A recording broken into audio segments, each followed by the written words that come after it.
For years, the luxury car world followed one simple rule. If you wanted sporty luxury, you bought a BMW. If you wanted ultimate comfort, you bought a Mercedes S-Class. And if you wanted something safe and quiet, you bought an Audi A8. That was the formula. But then BMW decided to completely change the game, because this is the new BMW 7 Series.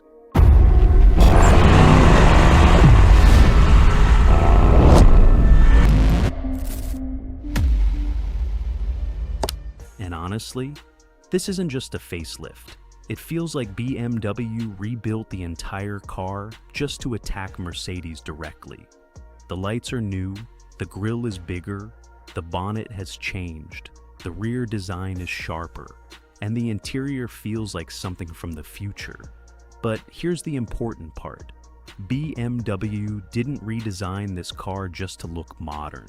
They redesigned it to make the Mercedes S-Class suddenly feel old. And when you start looking at the details, you understand why. First, look at the front end, because this is where BMW declared war. At first glance, you might think this looks similar to the old 7 Series, but it really doesn't. BMW completely changed the lighting setup. You now get this split headlight design inspired by BMW's Neue Klasse styling. The daytime running lights sit at the top like sharp eyebrows, while the main beams are hidden lower in the bumper.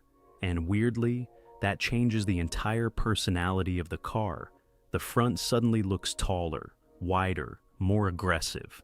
Then there's the grille. Yes, BMW made it bigger again. But this time, it actually suits the car. The old grille looks softer and more elegant. This one?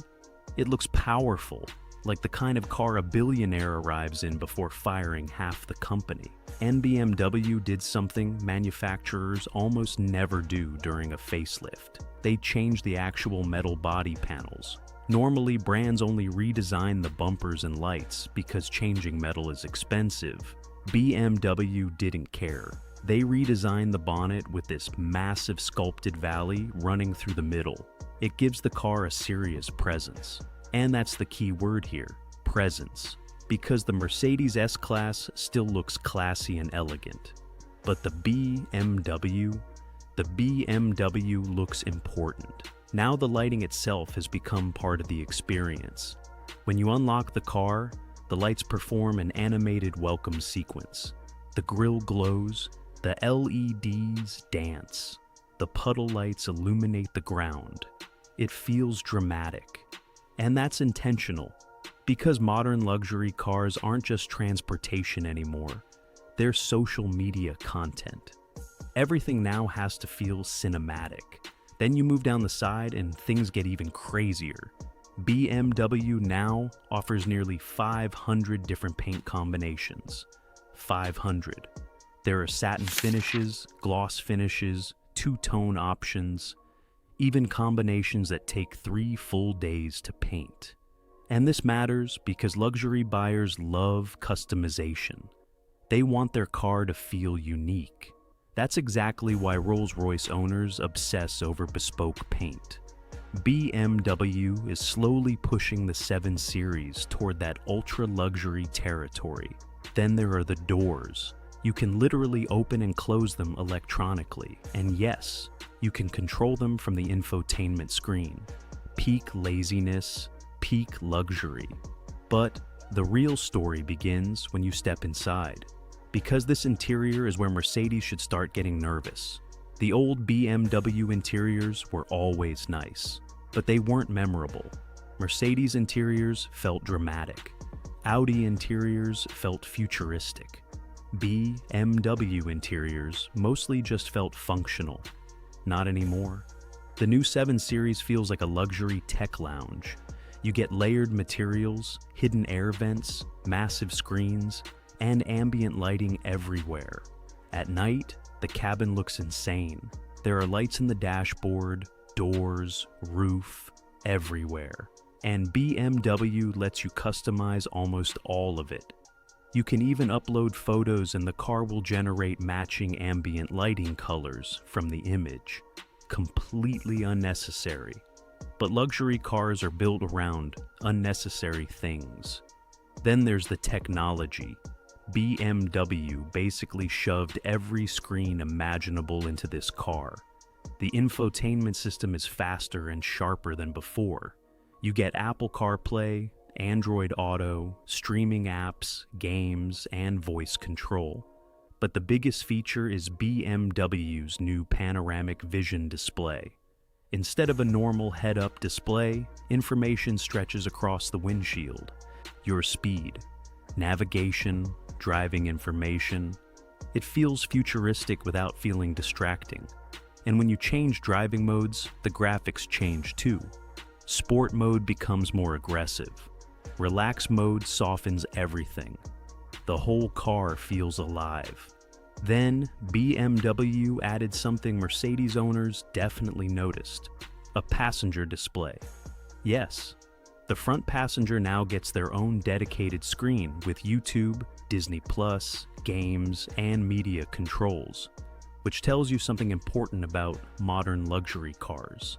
They're no longer just built around driving, they're built around experiences. And nowhere is that more obvious than the back seats, because the rear cabin of this car is absolutely ridiculous. Every version of the 7 Series is now long wheelbase, meaning huge legroom, massive rear doors, reclining seats, thick carpets, and soft leather everywhere. It feels less like sitting in a car and more like sitting in a private jet. But then BMW added the feature that completely changed the conversation around this car: the theater screen. At the press of a button, a giant 8K display folds down from the roof. The blinds close automatically. The ambient lighting changes. The sound system adjusts. The entire car transforms into a cinema. And not a bad cinema either. You get a 36-speaker Bowers & Wilkins audio system with Dolby Atmos. Some speakers are even built into the seats. You don't just hear the music, you feel it.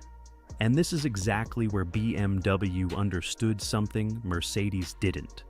Luxury buyers today want spectacle.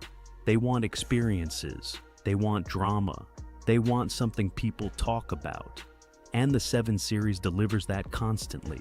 Even the panoramic roof glows at night with illuminated patterns. It feels futuristic without becoming tacky. But underneath all this technology, BMW still remembered one thing. The car still has to drive like a BMW. And surprisingly, it does. Now, obviously this is still a giant luxury limousine. You're not taking it to a racetrack. But compared to the Mercedes S-Class, the BMW feels sharper and more connected. Mercedes focuses heavily on softness and isolation. BMW tries to balance luxury with driver engagement. And that difference matters, because many luxury buyers still enjoy driving themselves occasionally. Then there's the engine lineup. BMW offers straight-six petrol and diesel engines, a powerful plug-in hybrid, and the fully electric i7 with nearly 700 horsepower. There are even rumors of a V8 surviving, which feels rebellious in today's automotive world. And maybe that's why enthusiasts suddenly respect this car, because the new 7 Series doesn't feel apologetic. It feels bold. It feels like BMW stopped caring about playing safe. Meanwhile, Mercedes has become more conservative. And that's the biggest shift happening here. For years, the S-Class was untouchable, the king of luxury. But now, the BMW feels younger, more dramatic, more futuristic, more exciting. And most importantly, people are actually talking about it. That matters, because luxury cars survive on attention and presence. And the new 7 Series has presence everywhere. Even people who hate the design still talk about it, which honestly might be BMW's smartest move, because controversial cars generate conversation, and conversation generates sales. So, has BMW completely destroyed Mercedes? Not exactly. The S-Class is still one of the greatest luxury cars ever made, but for the first time in years, Mercedes suddenly feels cautious. And the BMW. The BMW feels fearless. It feels like BMW looked at the future of luxury cars and sprinted toward it, while everyone else slowly walked. That's why this new 7 Series matters. It isn't just another luxury sedan. It's BMW redefining what modern luxury is supposed to feel like. Not subtle, not quiet, not understated, but bold, massive, theatrical. And honestly, Mercedes probably noticed. So, now I want to know what you think. Would you take the new BMW 7 Series over the Mercedes S-Class? Or has BMW gone too far with the screens, lighting, and dramatic styling? Let me know in the comments. And if you enjoyed this video, make sure to like, subscribe, and turn on notifications. I'll see you in the next one.